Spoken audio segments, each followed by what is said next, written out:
Troy and AJ are in the house. This is World War G on CosmicPotatoNetwork.com.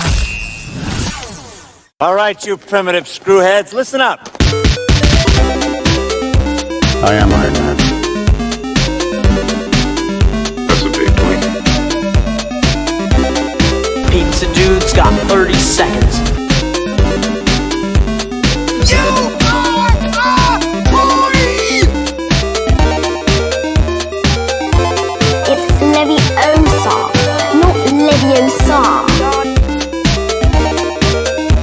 Why so serious? The city's flying. We're fighting an army of robots. And I have a bow and arrow. None of this makes sense. And welcome to World War G, episode 296. I'm Troy. Troy is literally one of a kind. He's a goblin or a hobbit or a kobold, which is a type of gremlin. I'm AJ. AJ, what kind of name is AJ? What, do you race cars? Okay. You brought something. I sure did. Tis the season and all, and Christmas only a couple of days away. Oh, thank you. Thank you. Although, like, it was really funny when I went to the store, because I hate wrapping presents, like, and I'll do it sometimes if I have to, and I did. But I'd much rather just use, like, one of those bags, you know? But the ones that they had, like, seemed too cartoonish, and I was just like, okay, this doesn't really, like, I don't know, fit Troy's vibe, I guess, and it would be kind of, like, awkward. And then I looked over to see if there was any superhero ones, and they didn't have any for, like, even birthday ones, right? Because I don't care. They didn't have any of those, but this one kind of looked very Hanukkah-ish. It does. Right? Like it looks like a dreidel, like, if I'm being honest, yeah. But we all know about my Jewish background. Yes. You really put a lot of thought into the bag. Instead of hiding, you know, in the attic, you hide in the basement. Woo! Moving on. Yeah. So there's a few things in here. Yes. So we got some Werther's Originals. All right. Caramel coffee. Ooh.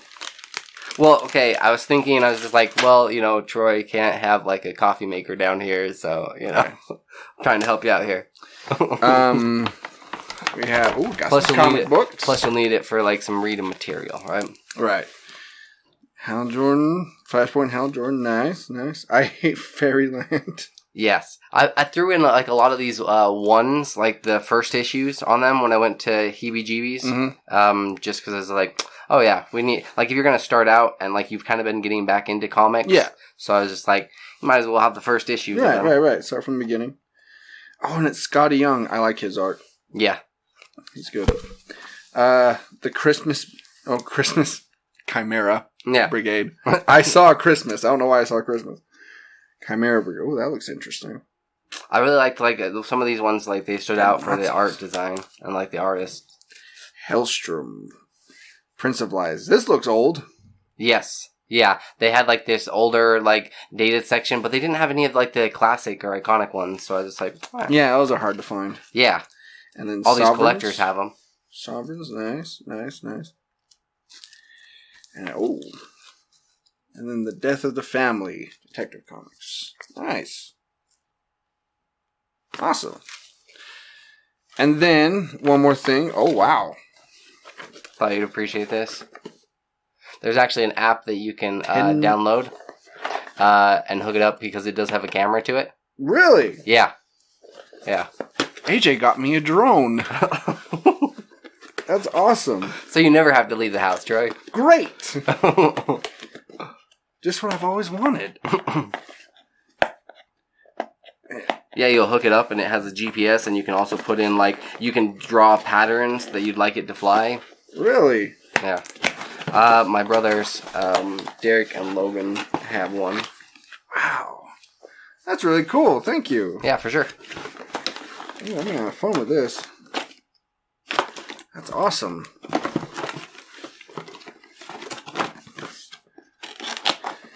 Yeah.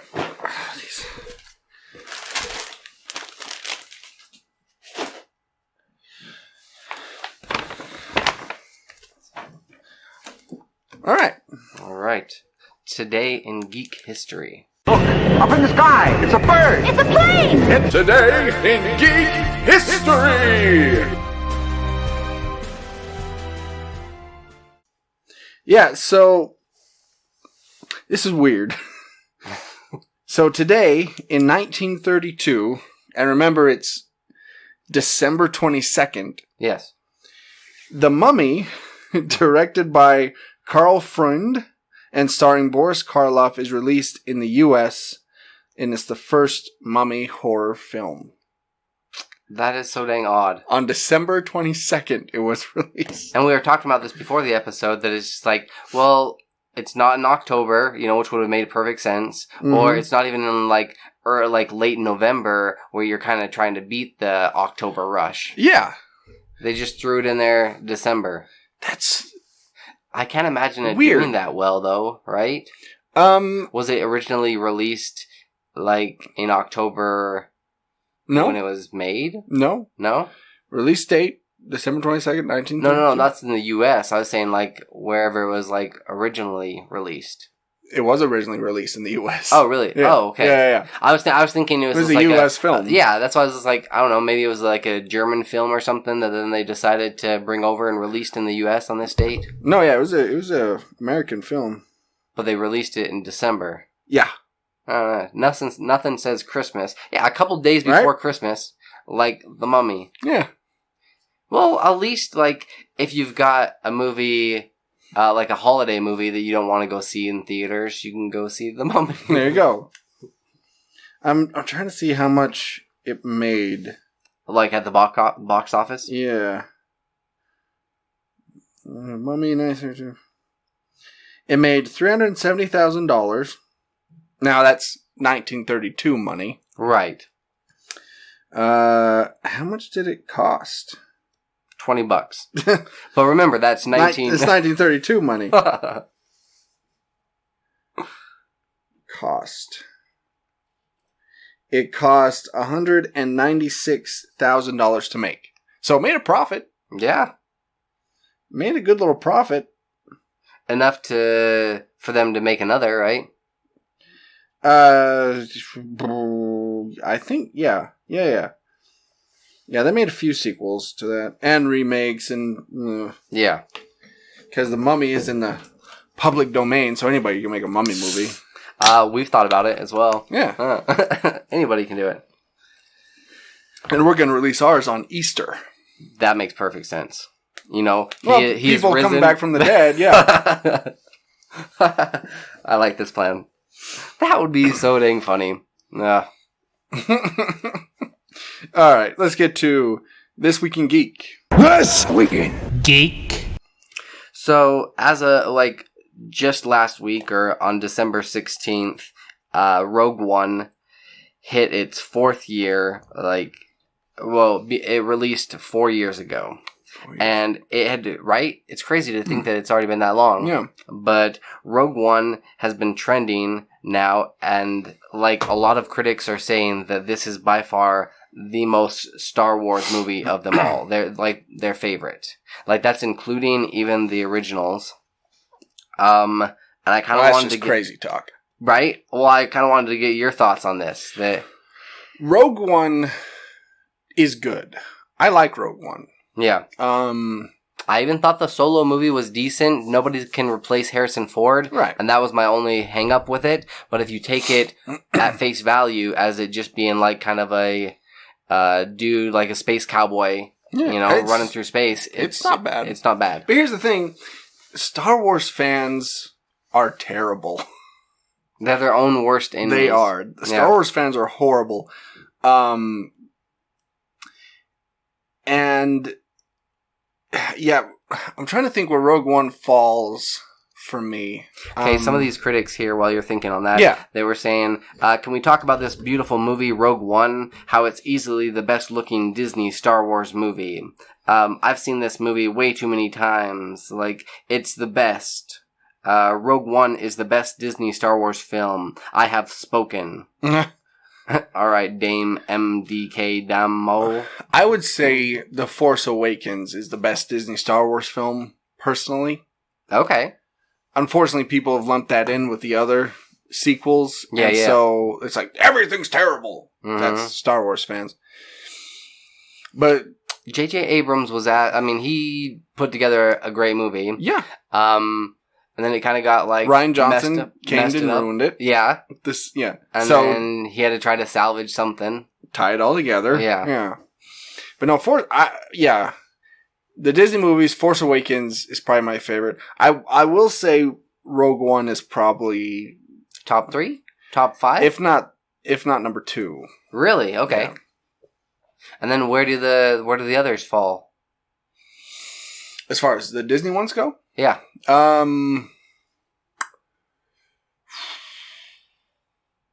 Episode 9 after that. Then probably Solo. Then probably Rise of the Jedi, is that what it's called? Rise of the Skywalker? Rise of Skywalker. Rise of Skywalker, there we go. Right? That's what it's called.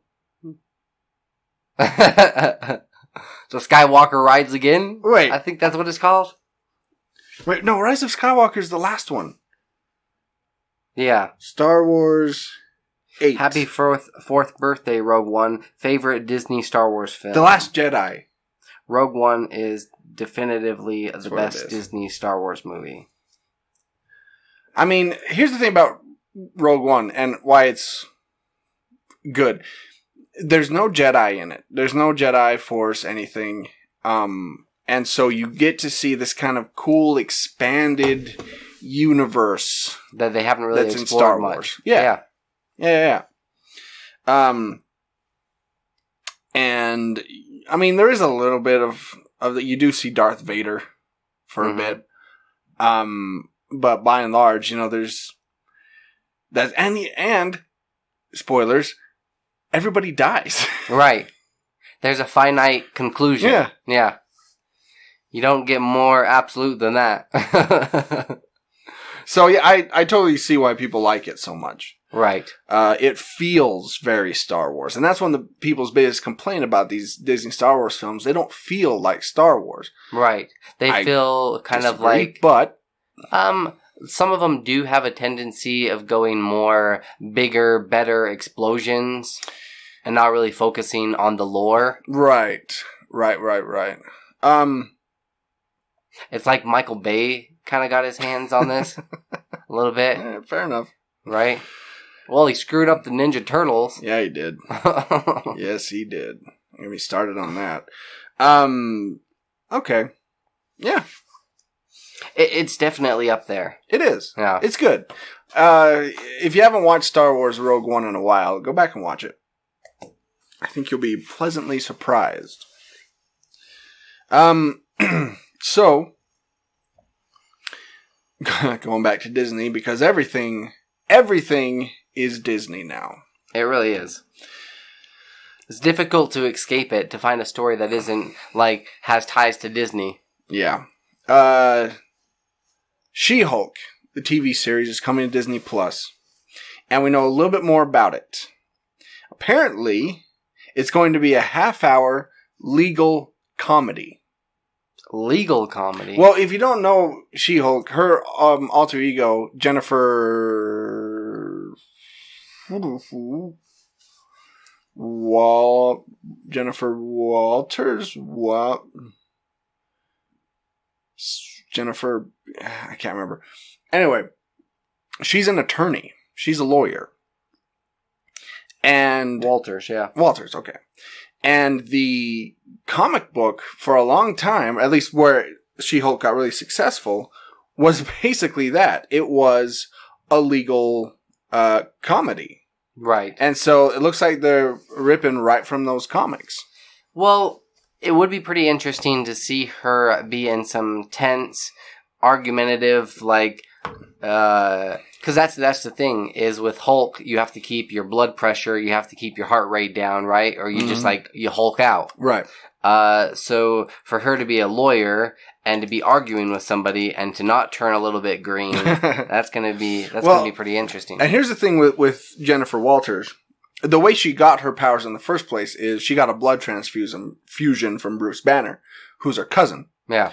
And the difference is she can change voluntarily. Oh, really? Okay. Yeah. It's not so random. Random or rage related. Right. She can change at will. And she also retains her mind. Okay. Do you think they're gonna go like the way that they went with the Hulk, where he looks more human-esque? I think so. Okay. I think so. Where she still looks like herself a little bit. And I think it'd be funny to see She-Hulk like in an business suit. Yeah. Like in the courtroom. I think that'd be really funny. And then just bust out into it. Yeah. But people are worried about this. I'm not worried about this. Disney does great things. Yeah, like I said, they're coming right from the comic books. And it's Marvel, people. Yeah. Yes, it's owned by Disney, but it's still part of the MCU. It's still those people running it. Right. It'll be fine. It'll be pretty interesting. Do you think that they'll have a crossover? And did they ever have like a team up in that series with Bruce? Yes. Okay. I would be surprised if Mark Ruffalo's Bruce Banner doesn't appear at least in one episode. Just to kind of like slide in there, be like, hey, what's up? Like, give her origin and see, her getting the blood transfusion from Bruce Banner. Right. Well, they could even do like something, have an origin, but it'd be more like the intro. Yeah. Right? I mean, it could be that quick where it's just like you kind of see her growing up and then she needs this blood transfusion and then Mark Ruffalo's there for a second and then we start the show and you never look back. And I think the reason that he gave her the blood transfusion was he was the only one that had a matching blood type. Okay. So he had to. It was either that or she was going to die. So. Otherwise, he wouldn't have. No, it would have been life or death kind of a situation. Otherwise, yeah, he wouldn't have done that. Yeah. He doesn't want to like wish that on anyone. Yeah. So here's kind of an interesting story. The Bermuda Triangle ghost ship has been discovered after 95 years after it was vanished. The Bermuda Triangle has long been considered a classic supernatural mystery. The loosely defined triangle is close to Bermuda, between 1.3 to 3.5 million kilometers. Mm-hmm. Across the decades, there's been many ships that have gone in there, as well as they've made lots of TV shows. There's the Triangle, even Scooby-Doo, Pirates Ahoy, back in 2017, poked fun at this Bermuda Triangle. But there's this one ship that it set sail. It had 32 crewmen, and these members, they vanished without a trace around Cuba back in 1925. Which kind of gave legend to this whole ghost ship, sailing around there. Mm-hmm. But they'd recently discovered this ship. The SS Cotopaxi. Right. They discovered this ship, and they'd kind of matched it up to the original blueprints, saying that it's the same size. They also said that the, the boiler was the exact same, up to the same specs as the original one. So they think that they found a match, but there's still some hesitation to fully say, yes, this is that ship. Yeah. Because it doesn't have the writing along the side of it that you can see or any definitive other markings. And they're just going off of stuff that is back in 1925. Yep. Yeah. So I kind of like it, when they debunk mysteries, but at the same time, I like the mystery and the lore behind it, so I'd like to think that the ship is still somewhere out there, that pirates just took it initially. I would say that if you did literally a deep dive in the Bermuda Triangle, you would find a lot of ships. Oh, absolutely. Ships, planes, whatever. For whatever reason, it kind of throws off their compass. It does. And messes with stuff. right? And there's a lot of storms that happen within that area, and there's like whirlpools and stuff, and it's a very dangerous part of the ocean. Right. But yeah, there's been so many things about the Bermuda Triangle. Yeah. That's kind of cool, though. So they think that they have a definitive answer, that they've actually found the Cotopax? That they found it. Yeah, I think that's cool. I like stuff like that. Oh, same. Although, like... uncovering history. Yeah. Oh, yeah. Okay. So, speaking of uncovering history... Yes. Dinosaurs is coming to Disney Plus. This is the TV show from 1991 to 1994. And the premise was simple. It's an 80s, 90s style family sitcom, but it was made with dinosaurs. Yeah. This was big back in the day. This was a massive hit back in the day. Because it kind of followed the same formula as other TV shows like Family Matters and Step by Step, right? But it was like with dinosaurs, so then that kind of made it quirky and like Alf-ish, right? Yeah, like you had the mom, the dad. The dad was a blue-collar guy working construction. For a horrible boss. Yeah. A really messed up boss. A terrifying boss. Yeah, that dude gave me nightmares. That Triceratops dude? Yeah. On par with Jabba the Hutt. Yeah, he was scary. Then you had the two kids that were in high school. Right. Then the annoying... I always thought their hair was really cool. He had some cool hair. Yeah. The son? The son. Yeah. Where it kind of like laid forward. And then you had the freaking baby. Oh, the annoying baby. Talked by... Mama, not mama. Yeah, talked by Kevin Clash, who was the voice of Elmo for a long time. And Master Splinter in the Ninja Turtle movies. Really? Okay. Yep. I didn't know that he had that many different connections. He does. Until he took a dark turn? Until he took a dark turn. Yeah. And we won't get into that. You can go and look up what happened to old Mr. Clash. But, yeah, I'll watch it. I'm sure there's so much that I don't remember. Many episodes that I don't remember.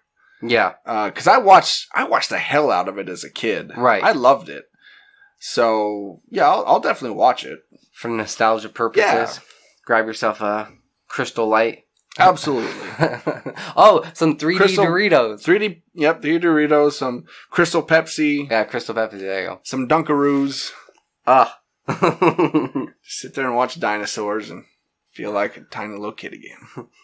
But the cool thing was, the costumes were actually, for the time, actually really good. Like the animatronics, because they were made by Jim Henson. His company, and so it actually looked really good. They had a lot of emotion, right? They can make a lot of different facial features. Yeah. Which, those costumes, they would have had to have been like hot and sweaty, and I'm sure that he probably had like AC fans going the whole time. I hope so. Right? Otherwise, that'd be so uncomfortable. You do a scene and you're just like drenched in sweat. Yeah, because a normal TV show, you're on set 12 hours a day. Yeah. So if you can't get out of that costume, you're dead within a week. Oh, yeah. What kind of dinosaurs were they, by the way? Was he a T-Rex? Kind of looked like a fat T-Rex. Now I gotta look it up. But I'm not sure what dinosaurs they were. What were the dinosaurs in Dinosaurs TV show?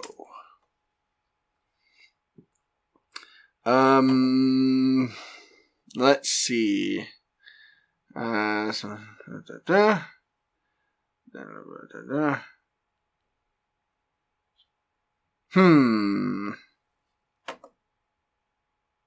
I don't know. I'll look it up. We'll go to the next story and I'll keep looking here. So speaking of Disney Plus, after the season 2 endings, like for The Mandalorian, it was announced that, well, they gave a little teaser. The Book of Boba Fett is going to be set to release on Disney Plus in December 2021. Mm-hmm. The Book of Fett, it should be the Book of Fett. It should be the Book of Fett. That just really makes way more sense. Yeah. Was revealed during season 2 finale of The Mandalorian. And they do have the original, they do have the cast, the same guys, nice. Tamara Morrison and Ming-Na Wen will be returning as Boba Fett, and what was her character name? And her character. I don't remember what her character's name was. What the heck was it? But it's going to be a spin-off, but it's still going to take place in that same Mandalorian universe. Right. Right. This does have I was really tentative to have Boba Fett so much in this last season, but he actually did a pretty fantastic job with it. He did. Right? He did. I liked him. I liked that fight scene, the bar scene. Right, where they first encounter each other and they're fighting back and forth, and she flips him on the table. He flips over and they both pull out their flamethrowers. That seems to be a go-to kind of a move. It is, but it was nice to see Boba Fett doing something different than just falling into a pit and dying. Right. I'm like, okay, that was the stupidest death in Star Wars history for one of the coolest characters. Yeah, you actually see him actually be a badass. Yes, exactly. Because everybody in Star Wars are kind of afraid of Boba Fett. But you see him in Empire Strikes Back, Return of the Jedi, you're like, why are you scared of this dude? Yeah. He looks cool. Yes. But does nothing. Right. So to actually see him get some redemption here. Looks cool, does nothing. Couldn't help myself. Yeah, it'll be cool to see what he does, because he doesn't have that same moral compass that the Mandalorian does. Right, yeah. So he's kind of it's basic. He's not a Mandalorian. No, it's like taking Batman and Rorschach, right? Right. They've got different codes that they still follow some sort of a code, but their lines aren't very similar, and he's not afraid to kill people. No. Not at all.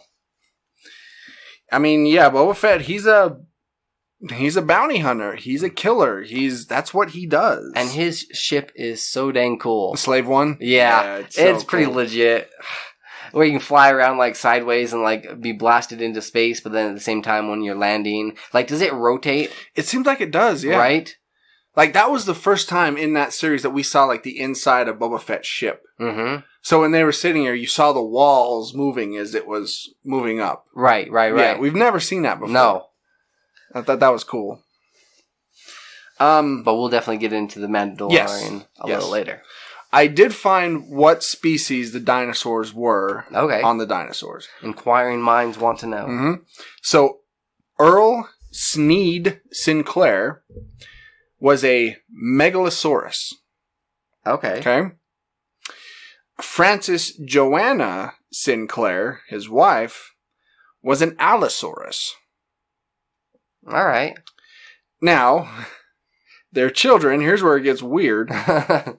Robert Mark Sinclair, or Robbie, is a Hypsilophodon. That's really weird. That's odd, because that was also the mailman was also one of those dinosaurs. Yeah, that's right, it was. Huh, how about that? The milkman. Charlene Fiona Sinclair was a Protoceratops. Okay. And then baby Sinclair was a Megalosaurus. So it seems to me that Fran was getting around, I think. Yeah. And I think Earl is not that bright. Right. So I think he didn't put the two and two together. But if Baby Sinclair, because he was already a little dead inside, right? Just doing his 9 to 5, right? That's funny. funny. she had an interesting past. Yeah. That, or I believe that they were just like a family or dinosaurs that just got together and just like, hey, we're gonna form a family. Maybe they were adopted. Right? Oh, there you go. The 2 were adopted, and then the young one was from the 2. Yes. The baby was from the 2. Maybe that's why he's so much younger than the other 2. And not as bright. Right. has half a Earl in him. She did too. So, yeah. Man, they had a lot of different dinosaurs in this. There's like, oh, this one should be this type of dinosaur. Oh, this one should be this. Yeah. Roy Danger Hess was a There T-Rex. were a couple. I remember there being like a raptor or 2, right? They were kind of like bullies. Probably. It would kind of make sense. There was an iguanodon. There was an Dilophosaurus. Yeah, anyway. That's pretty interesting. Yeah. A megalosaurus. Alright. So, let's get to Revs and Rex. So, after finishing up the Mandalorian Season 2, I was kind of feeling down, and I'm like, I need to pick me up. Yeah. I need to look on Disney Plus and see what else is out there. And as luck would have it, like, as it's scrolling across, like, the top of the screen, Safety came up. And I'm like, hey, I clicked on it, and it said, hey, if you liked Remember the Titans, if you liked We Are Marshall, if you liked Blindside, if you like this, you'll like Safety. You said, I like all those movies. What? Disney? No way. How did you know? So, this is about a boy, Ray, that gets a scholarship like a full ride scholarship to play at Clemson. He is then dealing with some family issues. I won't spoil it too much, with his mom being, she's an addict, and so he is basically responsible for his little brother. He sneaks him around on campus for a minute and tries to find some stability to get him out of, the gang life. Mm-hmm. It was this movie. It had some really good feel good moments, and I did like the conclusion. But at the same time, it was too by the numbers. It was very campy, where the boy's just like, oh, I want you to play. His brother was like, oh, I want you to play at Clemson. I need you to, I need to run away so that you can actually have a chance. And then they find each other, and then they hug, and then everybody turns and looks at each other and smiles, and they're like, oh, yeah. Right. Very Disney. Very Disney friendly. Yeah. For one thing, I did appreciate the coaches, and I thought they did a fantastic job, and some of the other jocks that were bullies that then later become friends. Right, of course. I thought the acting was fantastic, was perfectly fine for the most part, a little cheesy and campy, but it kind of bothered me that this girl that he's dating on campus, he's kind of a flake. He's in a class with her, and she's obviously making hints that hey, I want to date you. She's just like, oh, hey, that dumb jock, he's just my friend. I've known him from high school. Wink, wink, nudge, nudge. I'm available. I'm single.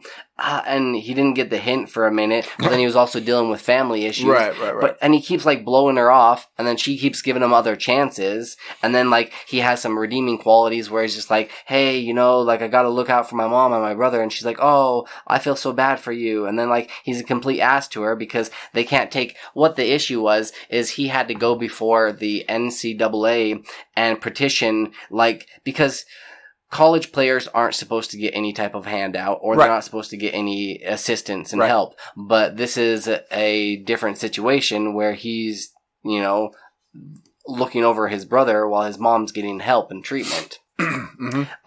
So that's why he had to kind of go before the board. And this is based on a true story. And it was kind of interesting to see how it all fell together. But man, I couldn't get over the fact of kind of how campy Disney it was. Right.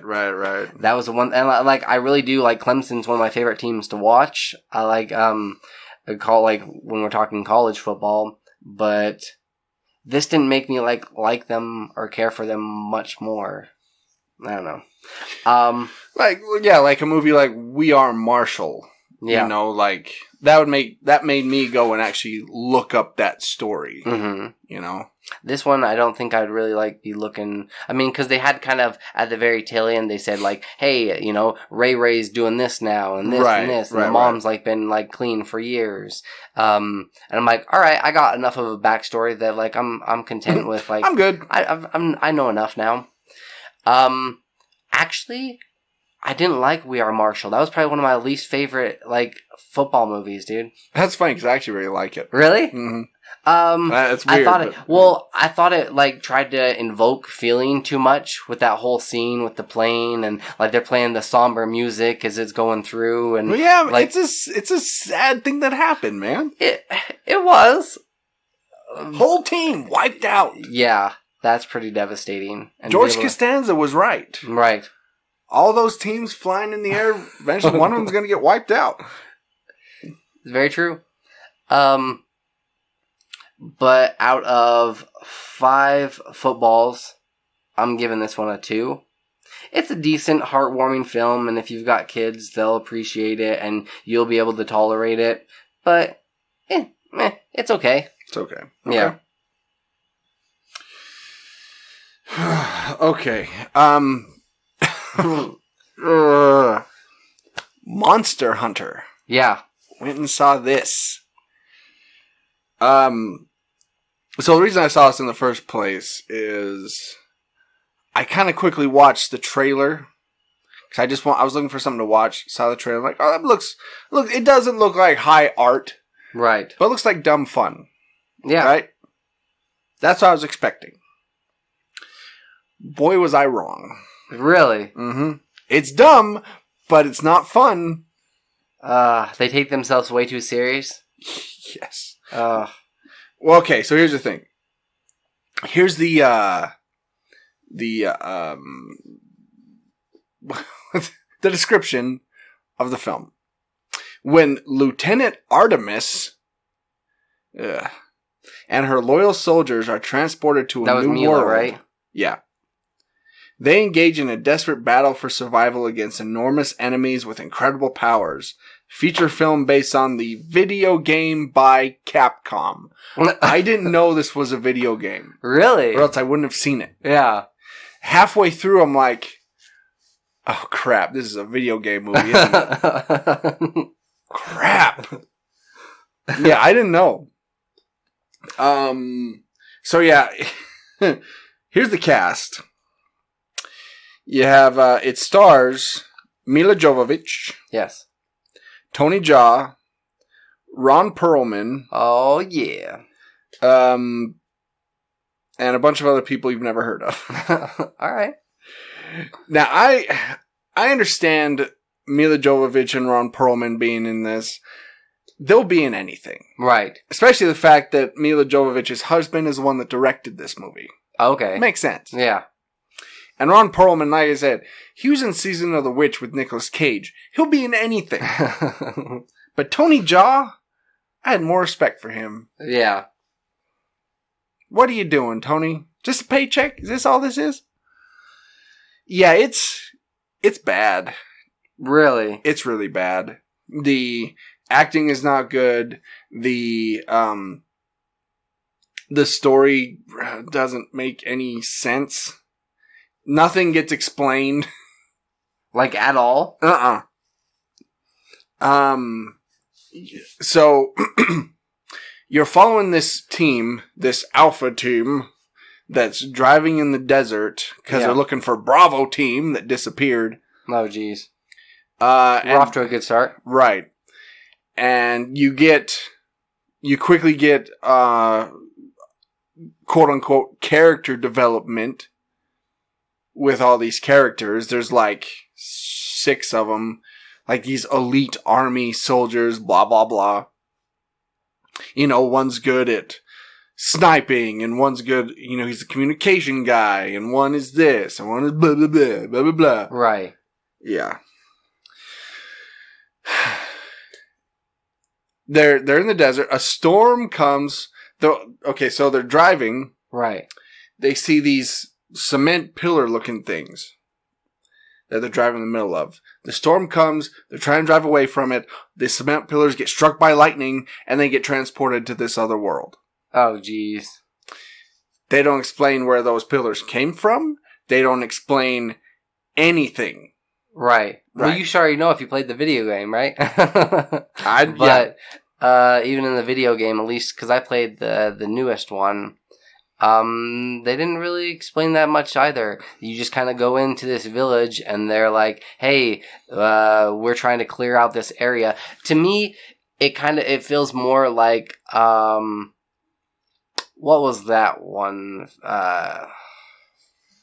How to Train a Dragon is basically what it was like originally intended to be. You're trying to clear out all these like predatorial dinosaurs so that you can survive in this jungle. And you go around and you hunt these creatures and you stalk them and you follow their tracks and and it got a little repetitive. Yeah. At least the game did.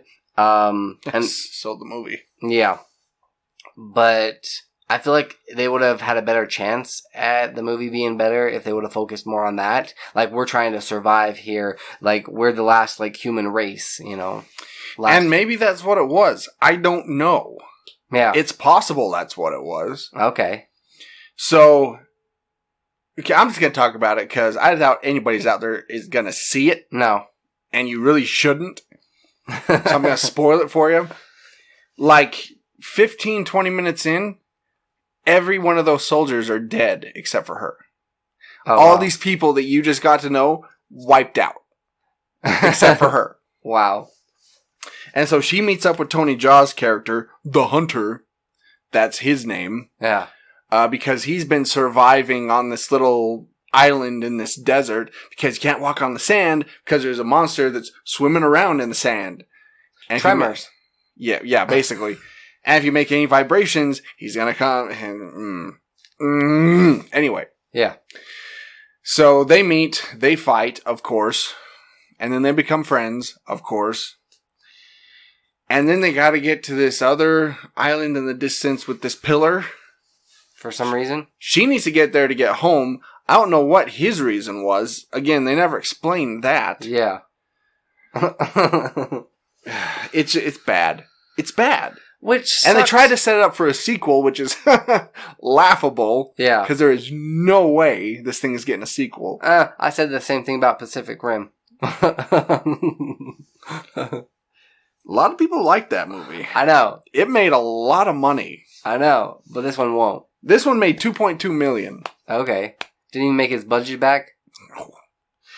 So...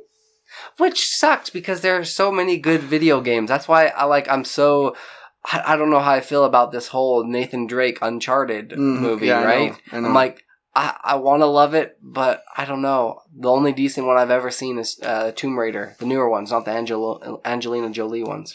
That was the only one that's, like, decent. Yeah. And even then, there were still some, like, flaws. Yeah. But. So, out of... There's stupid costumes. There's stupid weapons.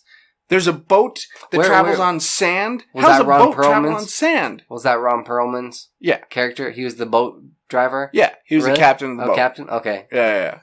And he had like big blonde anime hair. He was looking like Goku. Like, oh my gosh, this is bad. Anyway. Did you ask for your money back? No. There was a cat. There was a cat that was a chef. Okay. An anthropomorphic cat. That's in the video game. Okay. Yeah. So apparently that was supposed to be like the big reveal, I guess. Oh look, here's a character from the video game. Yeah. Hey, we're staying true to the video game. I guess. I feel like a lot of the times it's just people that don't really care about the original source material, and then they're asked to direct it, so then they kind of like dive into it, and okay, I'm passionate enough to write a script for it. I think the director was Paul W.S. Anderson, and I think he wrote it and directed it, and I think he was like, yeah, let's do this, and I'll get my wife to star in it. Ugh. So out of 5 monsters, half. Seriously? Yes. Wow, that's garbage. I don't think, like, this whole year, 2020, I don't think we've had one that low. No, it's like maybe 1.5, And I'm only giving it half? Yeah. Because it had some cool visuals. Okay. The monsters, kind of cool. Yeah. That's it. Oh, jeez. There's nothing else redeeming about this movie. I was laughing out loud in the theater. Was there anybody else there? There was like 4 people. And they loved it? They were cheering? No. Hooping and hollering? No. Like, what are we doing? And they were like older people. I'm like, what are you guys doing? Yeah. Yeah. Don't see this movie. Don't. I've got a review that will cheer you up, Troy. American Murder, The Family Next Door. I finally got around, like, some of my coworkers had been saying, hey, you need to watch this documentary. I'm like, yeah, I love documentaries. I'll get to it. Yeah, Chris Watts. Yes. Yeah. This is about the Watts family murder, which took place just a couple of, 2 years ago in 2018. And you said that you, followed it a lot? I did.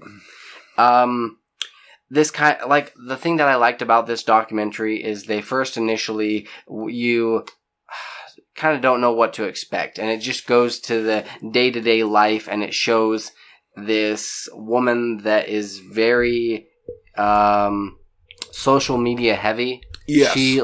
She's addicted to social media. Almost to a fault. Right. And this was just when social media like Instagram and Facebook and stuff were kind of getting bigger and bigger and bigger, right? Well, it's 2018. Okay. They've been around. Yeah.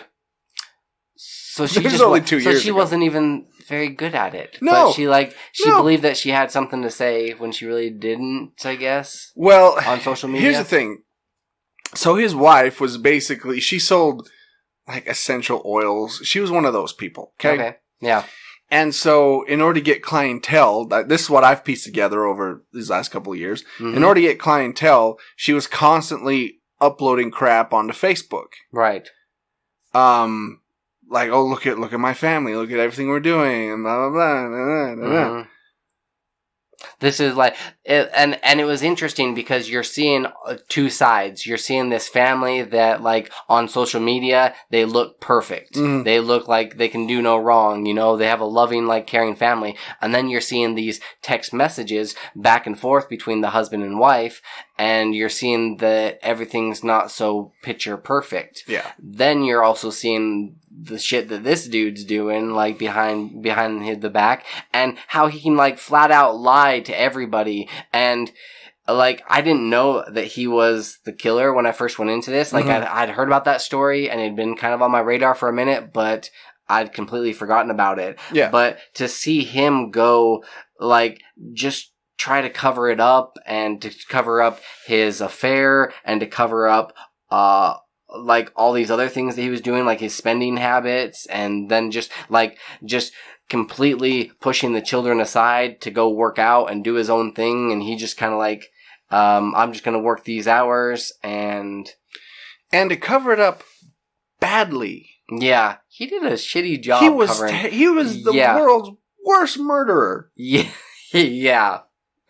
There's footage of him driving his truck and leaving a way that the neighbors have on one of their cameras, and even the neighbors were like, he seems off. He's usually more and the police officer said hey, he's probably distraught because, this has happened. And even when he was on the news, he didn't seem that convincing to the media, where he's just yes, if anybody has seen my family and my girls, bring them back. I love them dearly. I'm not convinced, dude. Like, I'm not convinced at all. And then once it finally comes out, how it all took place, and even up until the bitter end, he's still trying to blame it on the wife. Yeah. That the wife was the one that actually, like, you know, murdered the children.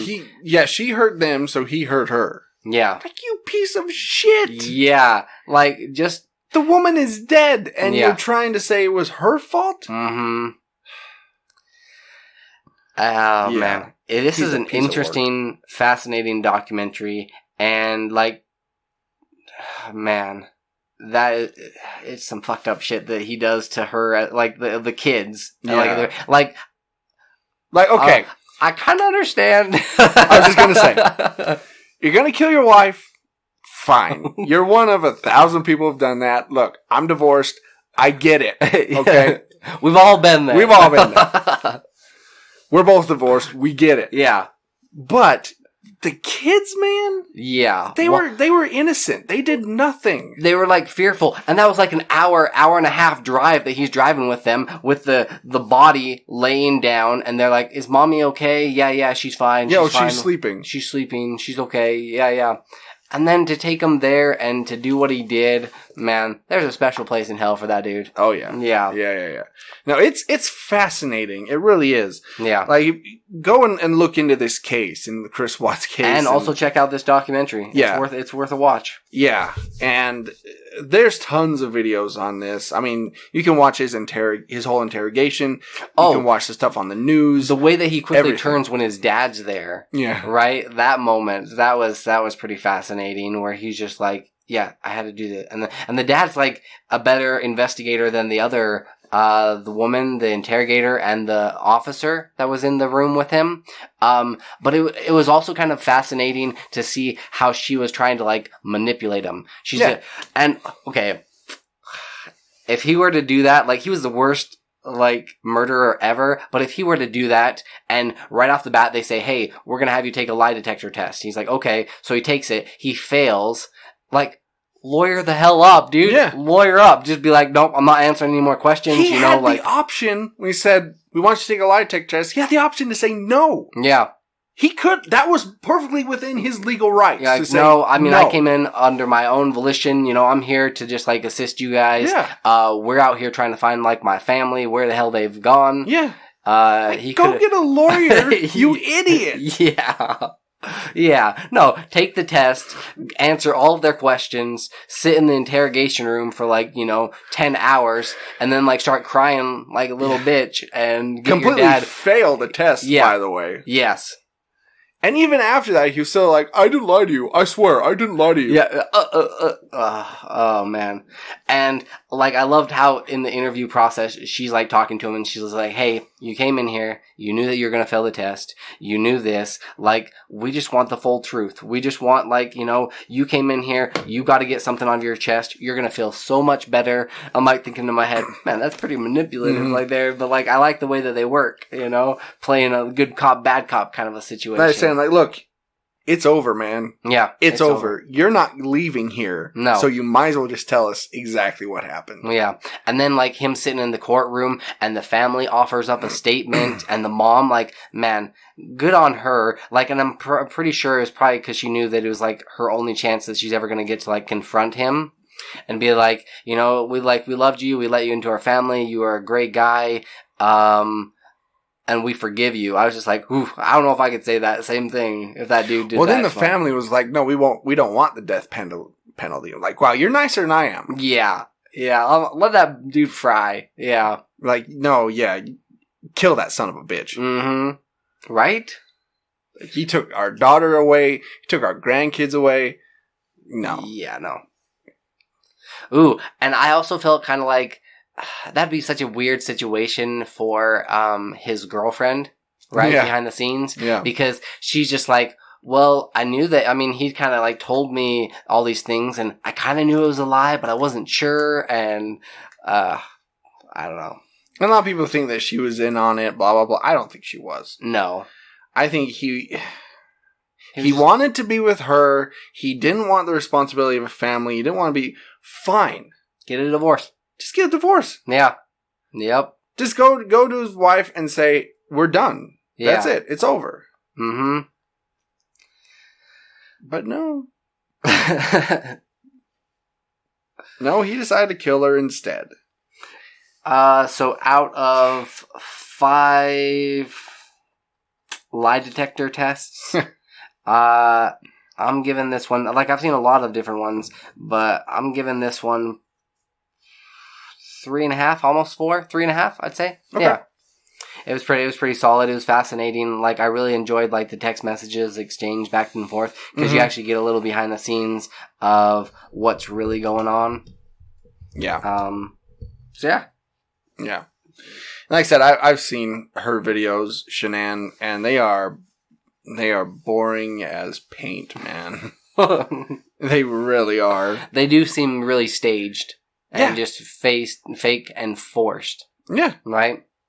Like, that's like when your parents are trying to, like, get you to pose for, like, a picture and to try to do something, and then to try to be candid and funny, and then, like, but I feel like the kids probably would have, had they, like, grown up, they probably would have gone that same direction, where they're just like, look at me, you know, kind of a deal, and it creates a whole bad mentality, bad vibe, I don't know. Yeah, I mean, he was not wearing the pants in that family. No.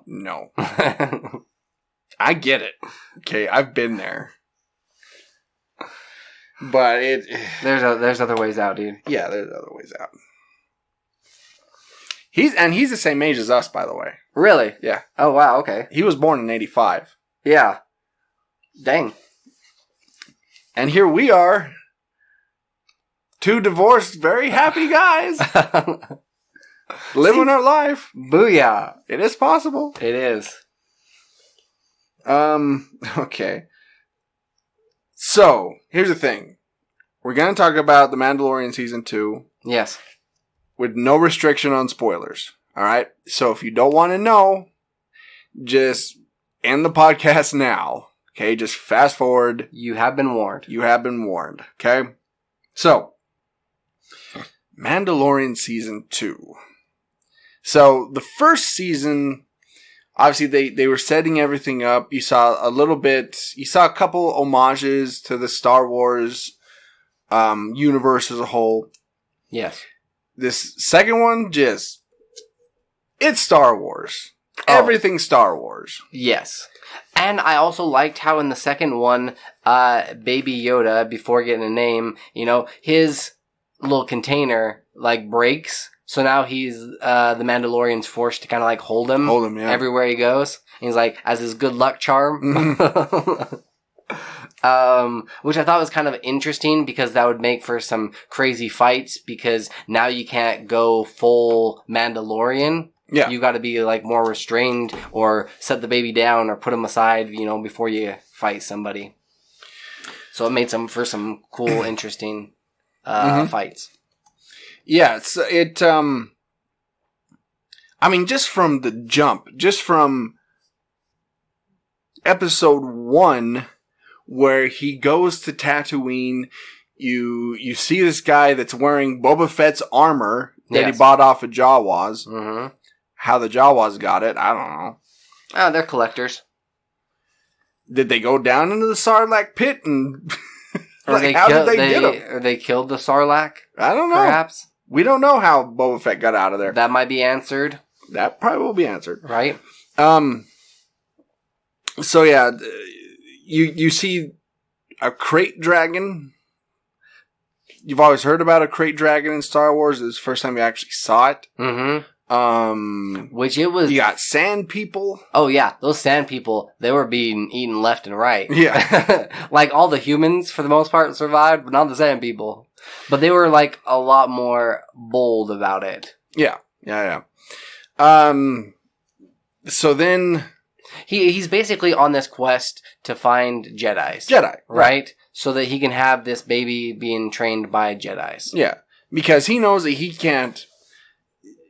The child, Grogu, has special abilities, and he's not going to be able to train him, so it's like, okay, gotta go find these Jedi, whatever the heck they are. And so everybody's saying, like, oh yeah, this Mandalorian knows, or oh, these people know over here. Like, so he's on this huge quest, And then he's having to do mini side quests along the way. Right. Like, hey, transport this person, but you can't go like into warp speed, because of these babies. Yeah, let's talk about the frog mom and the eggs. We talked about it a little before when the episode actually debuted, but there was such a massive uproar because Baby Yoda was eating these eggs. Yeah. Like, he was hungry. He was hungry. We've all been there. You need some snacks. He's not an herbivore. We've seen that. No. And he doesn't. He's a baby. He doesn't know what those are. Right. It's like eggs, yum. And I thought it was kind of funny where he asked them to babysit once they actually get there. Which those spiders were pretty cool looking. Yeah, they were. And I honestly felt like that was the end of them. I'm like, all right, there's more episodes, but at the same time, I don't know how he's getting out of this. I honestly, that was my least favorite episode of the series. Really? Season 2, yeah. Yeah. It was just such a filler episode. They're trapped on this ice planet, giant spiders. She goes wandering off and to take a bubble bath. Yeah, that was with her awkward. Kids. And then she got dressed fast. She got dressed really fast. Like when you're wet and trying to put clothes on, it's hard. Yeah. But she managed within 3 seconds. Yeah. Boom. But there's so many callbacks and homages to other Star Wars lore. Yes. Like you get Bo-Katan, played by Katie Sackhoff, who's another Mandalorian. Who she also voiced other characters? Right? Yes, because the character first appeared in Star Wars The Clone Wars TV series. Right. And so if you've never seen that, you don't know who this character is. She is the sister of the former ruler of Mandalore. Yes. That's who that is. So she wants to claim the throne again, and she needs the dark saber for that? I think that was her motivation. Yeah. Right. And I bet that's what season 3 is going to be. I bet they go back to Mandalore. Oh, absolutely. Yeah, because he's got that saber, and he's basically can claim right to the throne now. That'll be cool if they do that. That whole dynamic between the two of them. Yeah, I think that'll be cool. But yeah, you meet her. The big episode that sent the internet on fire was Ahsoka Tano. Yes. Played by Rosario Dawson. Yeah. Which came straight out of fan casting, by the way. Everybody wanted her. Oh, yeah.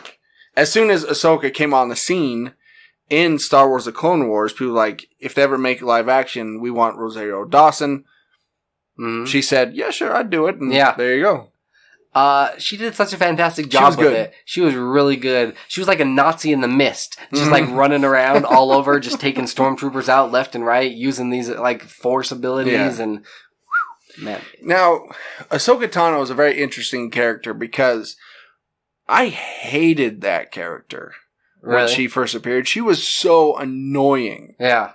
Because she was a kid and she had dumb little nicknames for everybody, and it was so stupid.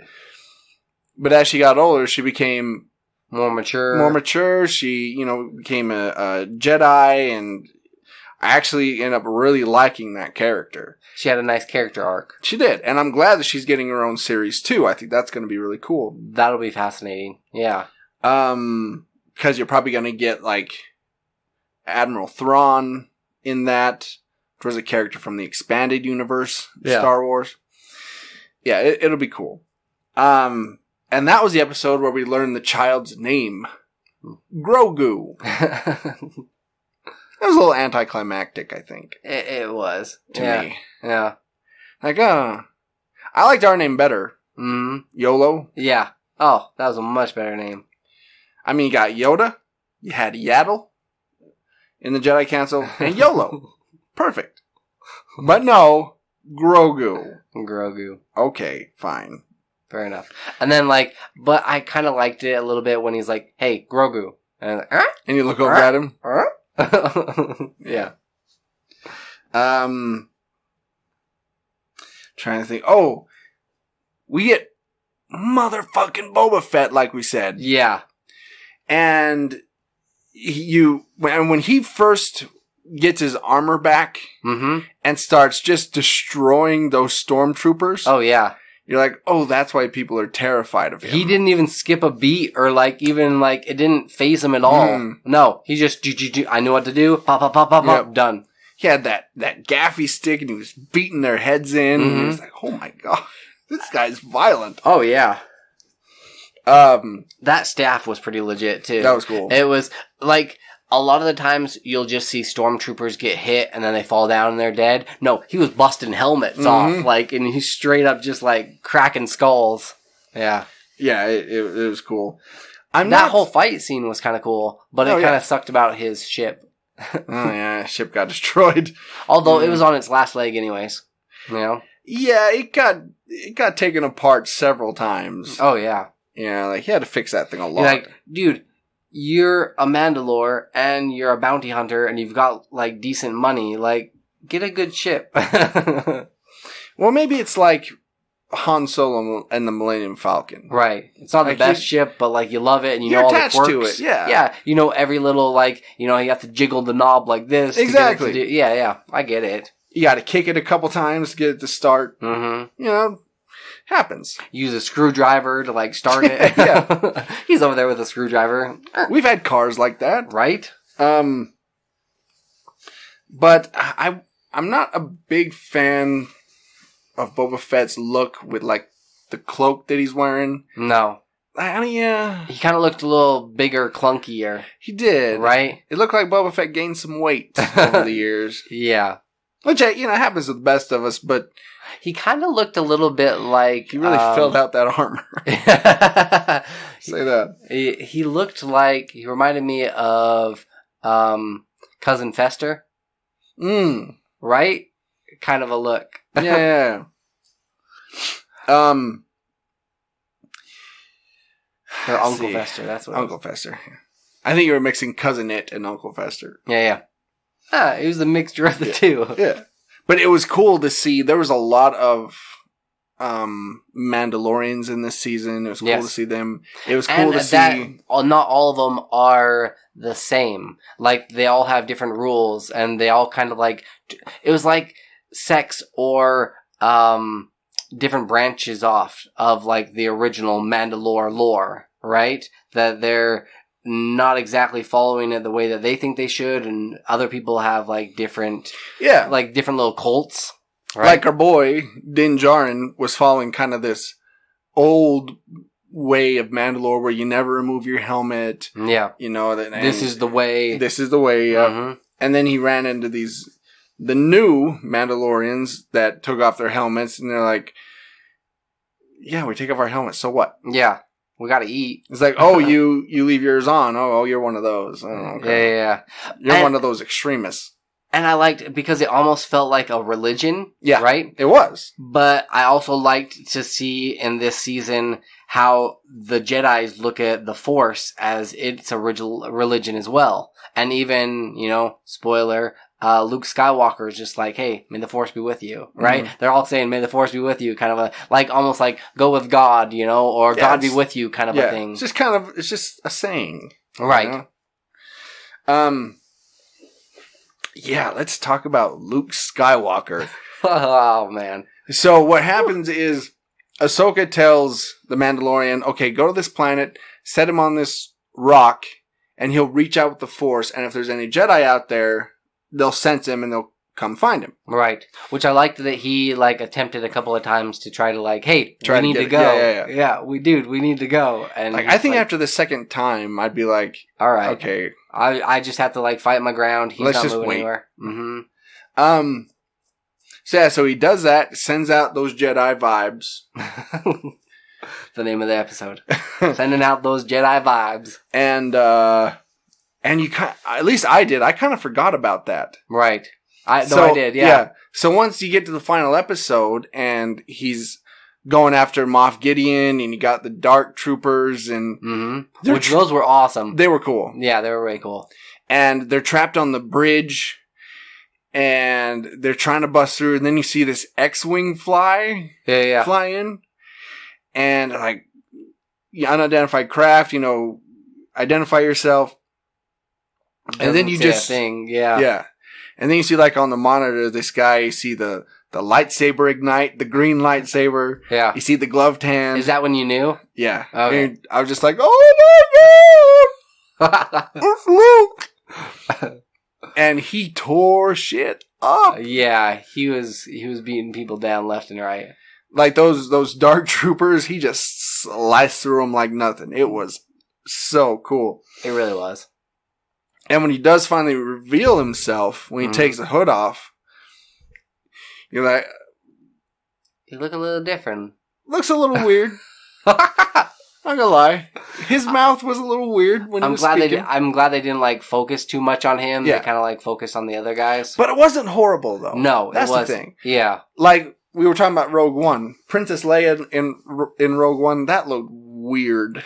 And they focused a lot on her face and did like close-up shots and stuff. Yeah. This one, they did a much better job of like, hey, let's pan the camera back a little bit. Keep him away. Keep the camera away from him a little bit. Right. But I guess that was actually Mark Hamill on set.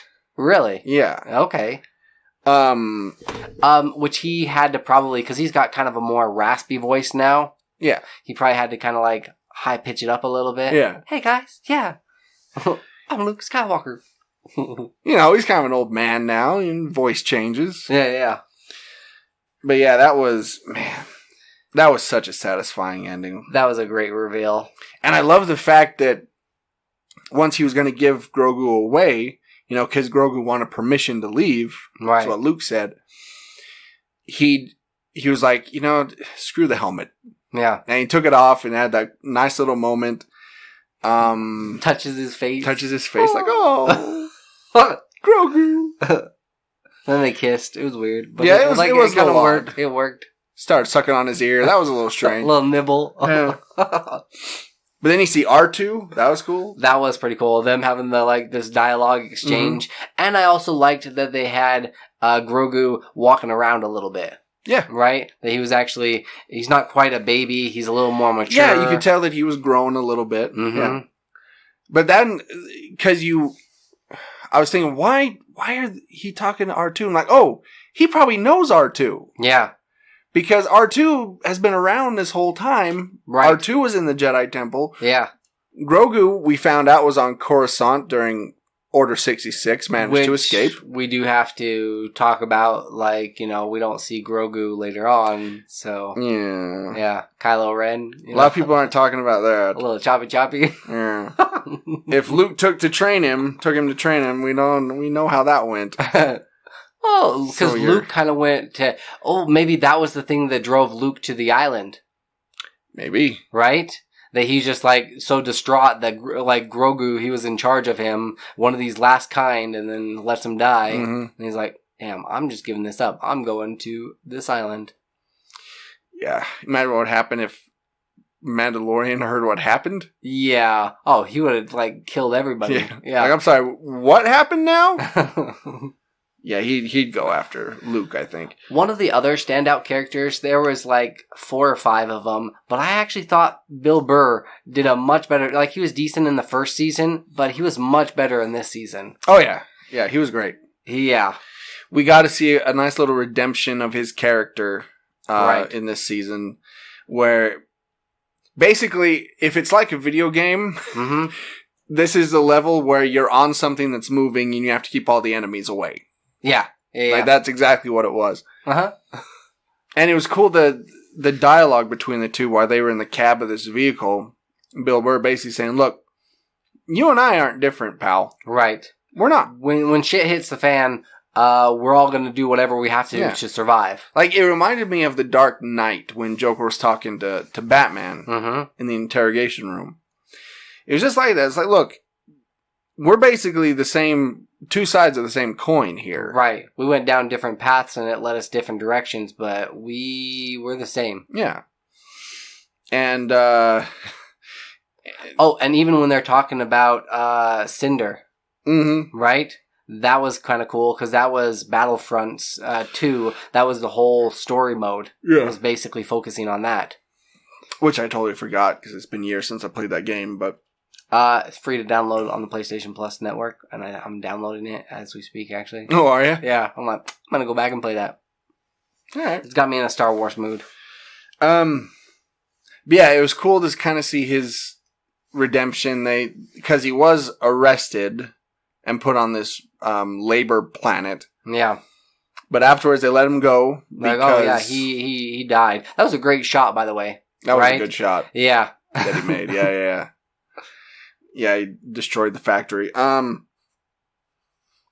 Yeah, that was a great episode. That was probably one of my favorite ones because I love it. Like you'll be playing along in video games and you'll be shooting at certain people, and then other people like you've got a sniper that's helping you out that just starts picking off people left and right, and like yeah, you're okay. You're like, oh yeah, I can just dive and jump.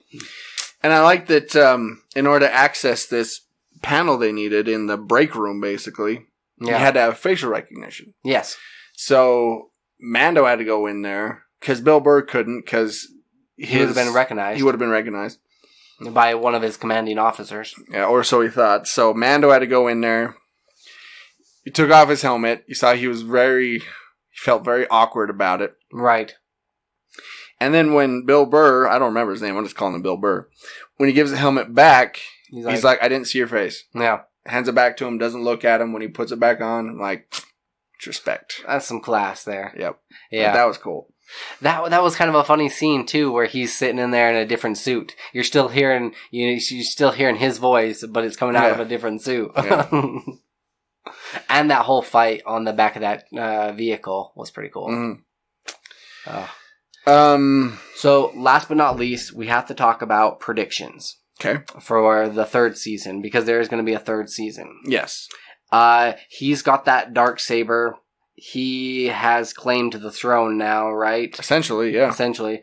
I don't think that's going to sit well with what's her bucket? Bo-Katan. No, not at all, right? She can't just take it because he was like totally offered it to her. He's like, all right, here. It's yours. I yield. Here you go. Like, have it. And she's like, no, I can't.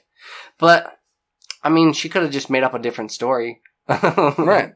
About that. I mean, look, you don't follow Mandalore rule with the helmets, but this one you're strict on. Right. It's like, okay, so it is very much religion. Pick and choose. Pick and choose. You want. Yeah. What suits you, you know, you. But yeah, that would be the logical conclusion of where they're going to go. Right. Is the Battle of Mandalore, which would be an awesome name to the season, by the way. Right? The Battle of Mandalore. Oh, yep. Oof. Yeah.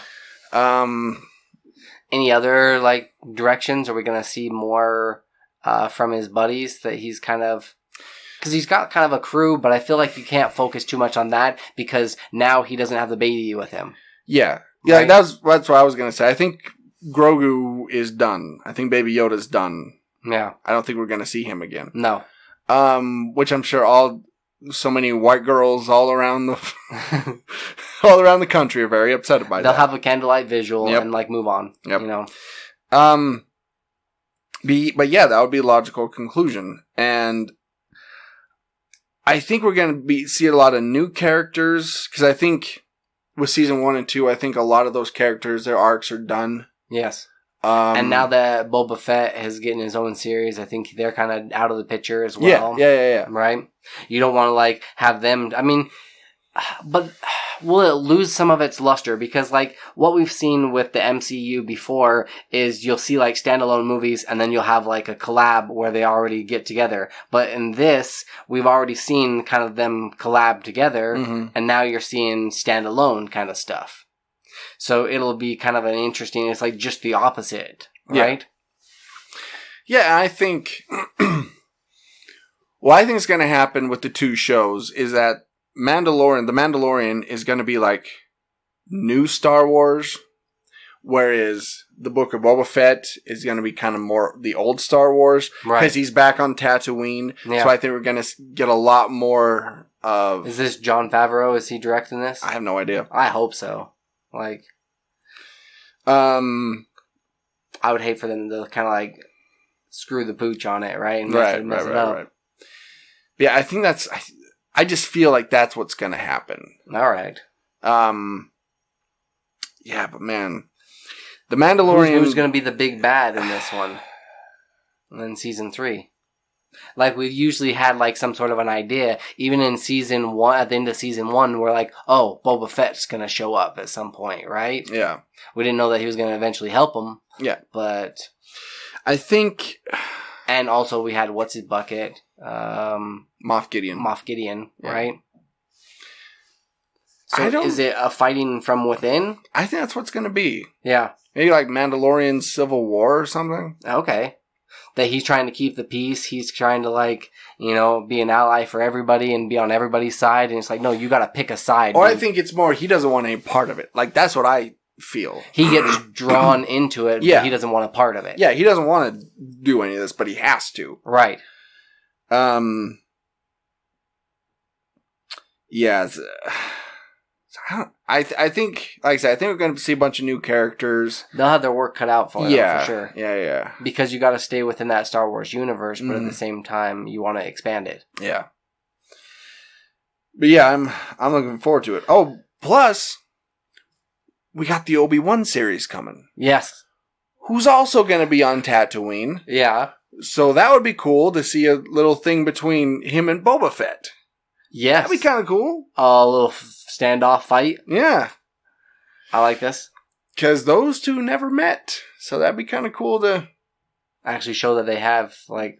have a little history there. Yeah. Yeah, so the future looks bright. It does. For Star Wars. And, man, Star Wars is killing it on TV. Right. On the TV series. Mm-hmm. Or, I guess, streaming series. It's not really television, but... I mean, Clone Wars, Star Wars Rebels, now this one, Mandalorian, all the other ones they got coming. Yeah. Plus, you got new movies in the works that are, you know, now that the Skywalker saga is done. Yes. We're going to have new movies with new characters and, yeah. It'll be great. Good time to be a Star Wars fan. Yes. All right. So, here's where you can find us. You can listen to all of our episodes at worldwarg.podbean.com. We're on iTunes, Google Play, and CosmicPotatoNetwork.com, or wherever fine podcasts are sold. On social media, you can find us at Facebook.com/WorldWarGPodcast. You can find all of our merchandise at shop.spreadshirt.com/WorldWarG. You can also email us anytime, day or night, at worldwargpod@gmail.com. You can also call or text the show at any time at 801-747-9516. So, this has been World War G episode 296. That has been AJ. That has been Troy. Stay geeky, my friends. And remember, this is the way. I'm going to put in my drone.